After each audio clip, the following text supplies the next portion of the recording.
Hey guys, how's it going? Hope you're doing well. My name is Crown, and today I'm going to read you some very interesting stories that I hope that you're gonna love. And now, without further ado, let's go!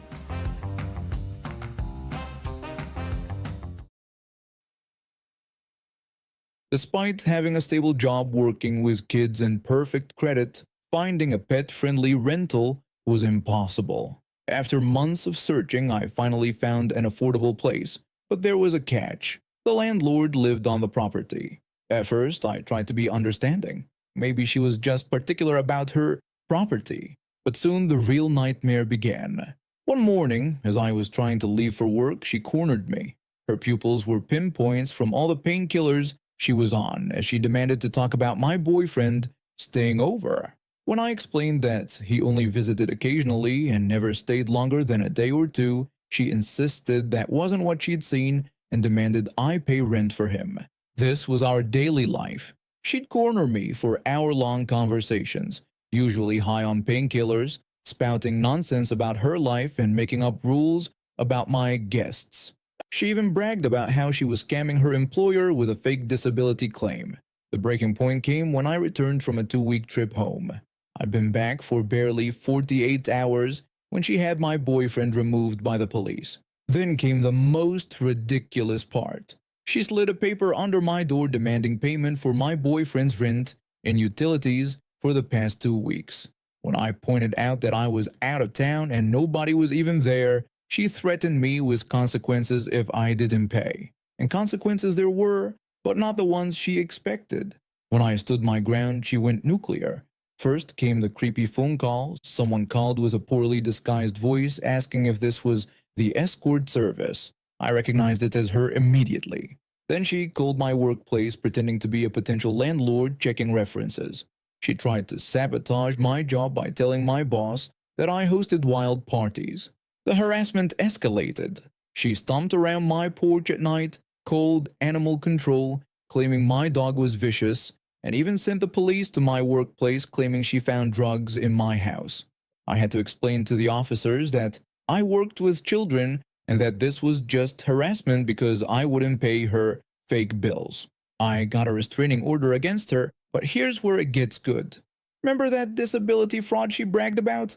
Well, I had videos of her doing construction work on her property, building an entire tool shed while supposedly being wheelchair-bound. When I met with her employer's investigator, I handed over all my evidence, including dated footage of her doing heavy construction work while claiming disability. The investigator couldn't believe their luck.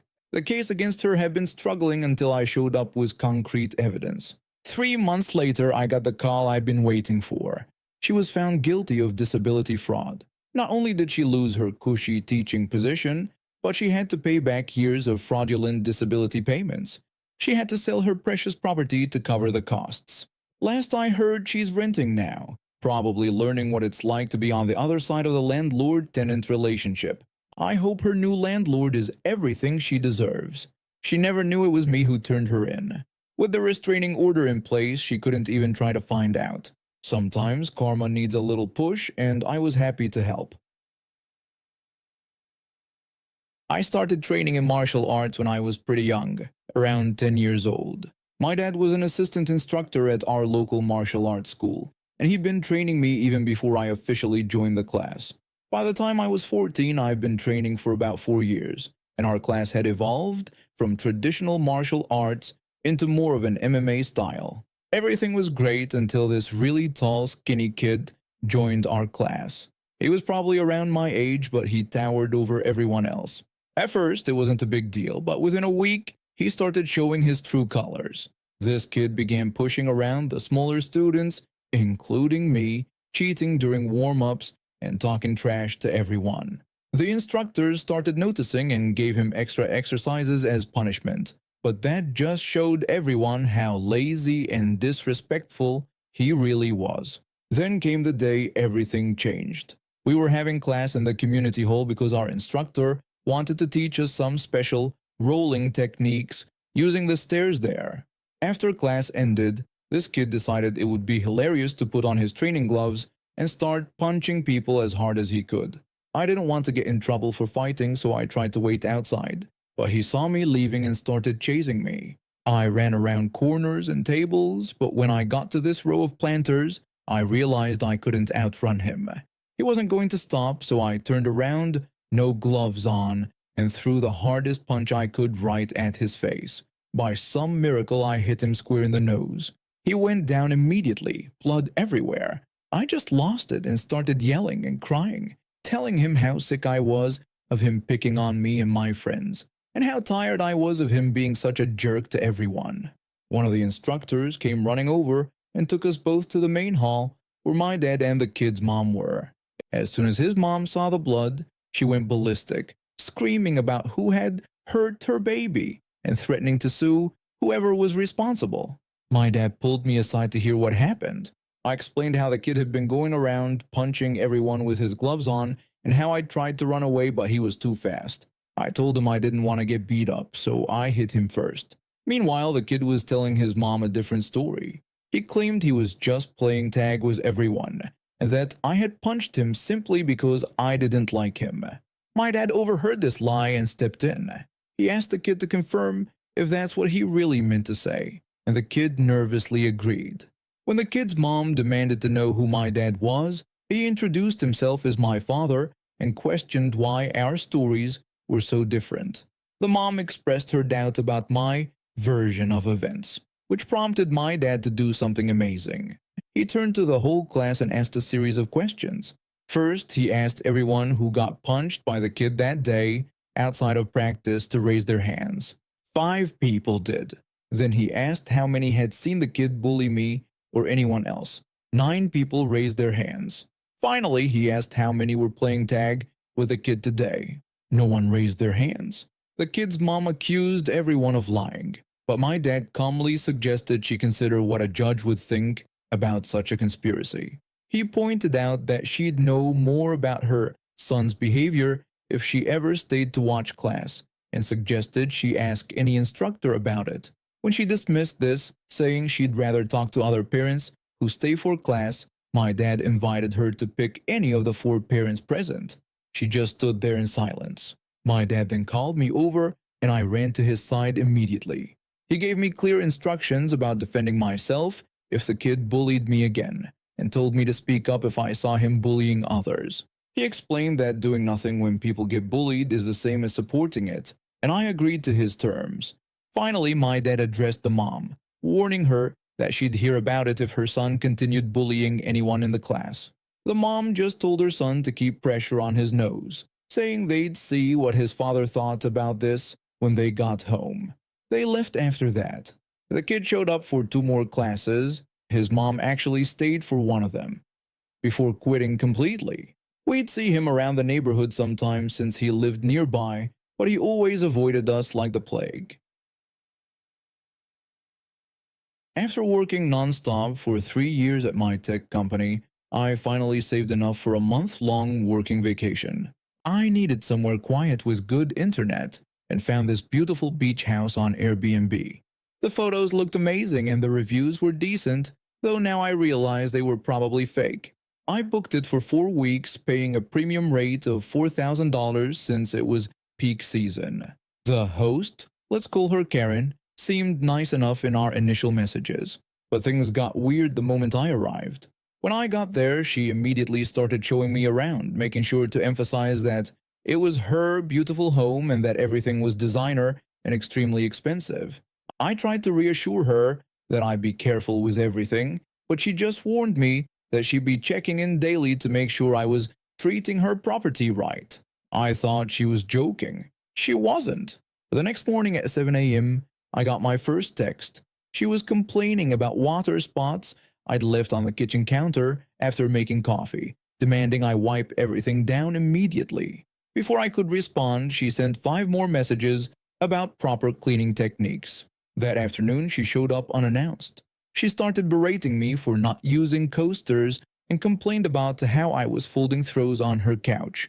When I pointed out that I had paid to stay there and was being respectful of her property while she couldn't just barge in whenever she wanted, she got even more aggressive.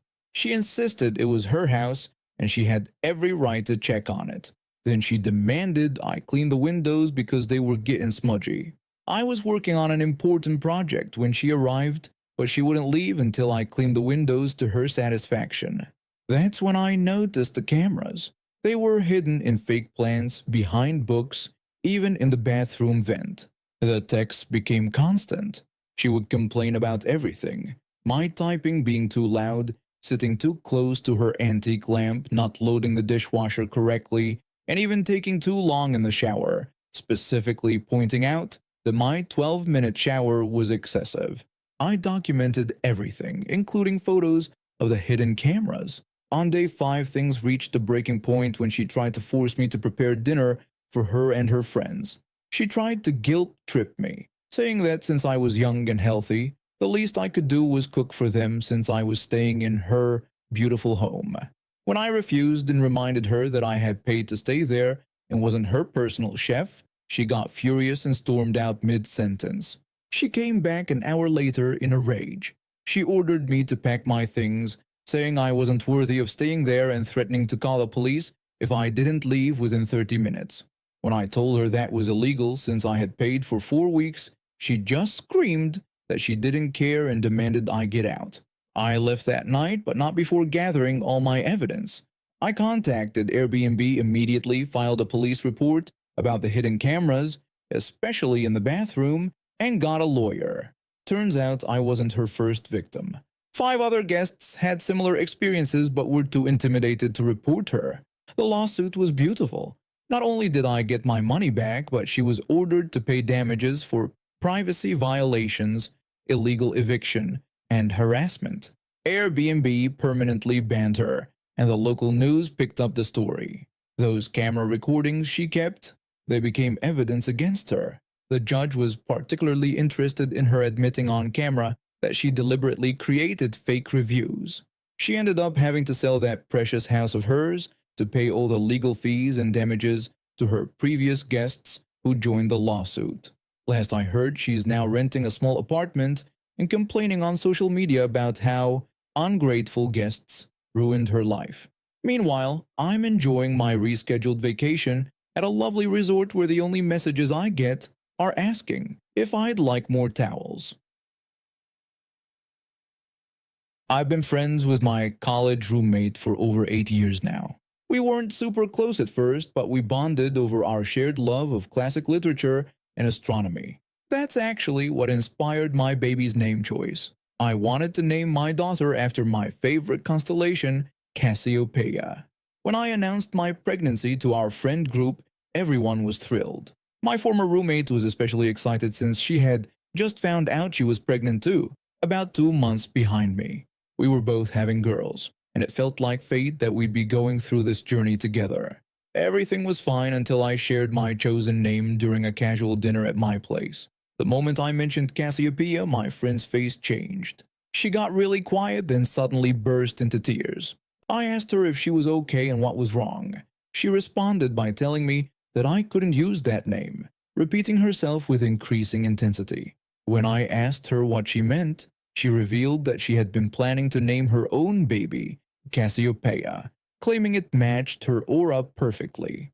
She was literally shaking as she said this. I thought she was joking at first, but she was dead serious. She went on a long rant about how she had always felt connected to the stars, and how she had spiritually claimed the name months ago. I reminded her that she hadn't even told anyone she was thinking about this name, but she wouldn't listen. She demanded that I pick another name, saying it wasn't fair to her or her baby. When I apologized, explaining that the name meant a lot to me too, she accused me of stealing her baby's destiny and threatened to take legal action. She started showing up at every baby-related event, introducing herself as Cassiopeia's real mother. She even created social media accounts with my chosen name, posting pictures of random babies and calling them my little Cassiopeia. The final straw came during my baby shower. She showed up uninvited, wearing a fake pregnancy bump. She was barely showing at 4 months and started telling everyone that I was trying to steal her baby's identity. She had even brought a cease and desist letter that she'd apparently written herself. My sister, who's a lawyer, had finally had enough. She pulled out her phone and showed everyone the social media accounts my former friend had made, including the disturbing posts where she was pretending to already have a baby named Cassiopeia. She then told her that what she was doing could be considered harassment and stalking, and that if she didn't stop, we would be the ones taking legal action. My former friend turned pale and started crying again, but this time nobody sympathized. Several mutual friends immediately unfollowed her on social media and left our gathering with her. The next day, all the fake accounts disappeared. I had my beautiful daughter 2 months ago, and yes, her name is Cassiopeia. My former friend ended up moving to another state before having her baby. I heard through mutual friends that she named her daughter Emma and hasn't mentioned constellations or auras since. Sometimes I still can't believe this actually happened. Who gets so obsessed with a baby name that they're willing to destroy an 8-year friendship over it? But I guess some people just can't handle not getting their way. I've known this guy from college for some years now. We weren't super close, but we kept in touch through our friend group. He always tried to present himself as this successful businessman, constantly bragging about his investments and luxury lifestyle on social media. Last month, he messaged our group chat about this amazing vacation opportunity. He claimed he had a luxury timeshare in the Maldives and wanted to treat his closest friends to a week-long stay. According to him, everything was already paid for and we just needed to cover our flights. When I asked if he was sure about such a generous offer, he responded with fake humility, saying that's what friends were for and that he wanted to share his success since he'd been so blessed this year. 5 of us agreed to go. We all bought our flights, took time off work, and were genuinely excited. When we arrived at the resort, everything seemed perfect until we tried to check in. The resort staff told us that there was no payment on record for the booking. Our friend quickly jumped in, claiming there must be some mistake and that he would handle it. He pulled us aside to the lobby lounge, and that's when his true colors came out. He announced that there was a slight change of plans and that we needed to split the cost of the stay. I immediately confronted him about his earlier promise that everything was paid for. One of my friends chimed in, explaining that they had spent most of their savings just on the flight. Rather than showing any remorse, he had the audacity to call us ungrateful and tried to downplay the cost, saying the rooms were only $400 per night each and that split between all of us, it would be nothing. Another friend quickly did the math and pointed out that it would cost $2,800 per person for the week, something none of us had agreed to. When we refused to pay, he completely lost it. He had somehow gotten all our luggage sent to one of the rooms during check-in, and he had the only key card. With a sneer, he told us we could sleep on the beach for all he cared if we wouldn't pay, and that we wouldn't get our luggage back until we did. We tried reasoning with him for hours. He kept ranting about how we were ruining his generous gesture and even called us ungrateful peasants who didn't deserve his friendship. The breaking point came when he created a group chat titled "Thank You Dinner Planning" and started making even more demands.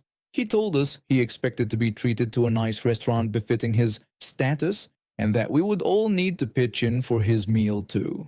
That's when I'd had enough. I contacted the resort's management and explained the situation. Turns out he had made the booking with a fraudulent credit card, and the resort had been trying to contact him. The management called the local police. While he was at the pool, bragging to some tourists about his luxury timeshare, the police arrived. They arrested him for fraud, and the resort manager helped us retrieve our luggage from the room. He had been posting everything on social media, presenting himself as this generous friend treating everyone to a luxury vacation. When the truth came out, including his arrest, his carefully crafted image crumbled. His workplace found out he had told them he was attending a business conference and he lost his job. We ended up staying at a more modest hotel nearby and had a great time without him. Last I heard, he's facing fraud charges and had to move back in with his parents. His social media accounts are now private and he's been completely cut off from our friend group. His ex-workplace found out he had been embezzling money to maintain his fake luxury lifestyle. He is now facing serious criminal charges and will probably be spending his next vacation in a very different kind of all-inclusive facility.